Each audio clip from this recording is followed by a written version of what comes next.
ఈ dialogue plus ఈ editing చాలా ట్రెండింగ్లో ఉంది, ఒకసారి చూడండి. ఎవరో అవమానించారు, నా గురించి ఏదో అనుకుంటున్నారు. ఇవన్నీ మనం ఆలోచించాల్సిన విషయం కాదు. ఏది నువ్వు ఆలోచించుకో, నువ్వెవరో నీకు తెలుసు. చూస్తున్నారు కదా, చాలా అమేజింగ్ అయితే ఉంటుంది. ఫోటోతోటి అయినా ట్రై చేయండి, లేకపోతే వీడియోతోటి అయినా ట్రై చేసుకోవచ్చు. ఫస్ట్ టెంప్లెట్ యూజ్ చేసుకుంటే మీరు ఎలాగైనా చేసుకోవచ్చు సింపుల్గా 1-2 క్లిక్లో.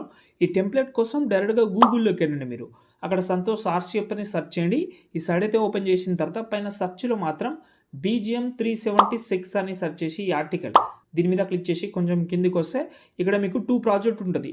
ఒకటిది వీడియోది ఉంటుంది, ఇంకోటి ఫోటోది ఉంటుంది. మీకు ఏదైతే కావాలో అది అయితే ఇంపోర్ట్ చేసుకోండి. ఓకే, ఇక్కడ చూడండి ఈ రెండు ఉంటుంది. ఎగ్జాంపుల్గా నాకు ఫోటోది బాగా నచ్చింది కాబట్టి ఇంపోర్ట్ చేస్తున్నా. ఇంపోర్ట్ చేసిన తర్వాత ఫస్ట్ కొంచెం కిందికి వస్తే ఇక్కడ మనకు ఒక ఫోటో ఉంటుంది.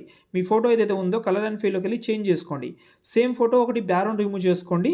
బ్యాక్గ్రౌండ్ రిమూవ్ అంటే PNG ఫోటోని కలర్ అండ్ ఫీల్డ్లోకి వెళ్ళి సేమ్ ఫోటోని ఇక్కడ చేంజ్ చేసి ఈ బాక్స్ ఉంది కదా దీని మీద క్లిక్ చేసుకోండి. ఈ కెమెరా మీద టచ్ చేసుకుంటే మీ ఎడిటింగ్ అయితే కంప్లీట్ అయితే అవుతుంది. దాని తర్వాత ఎక్స్పోర్ట్ చేసుకోండి.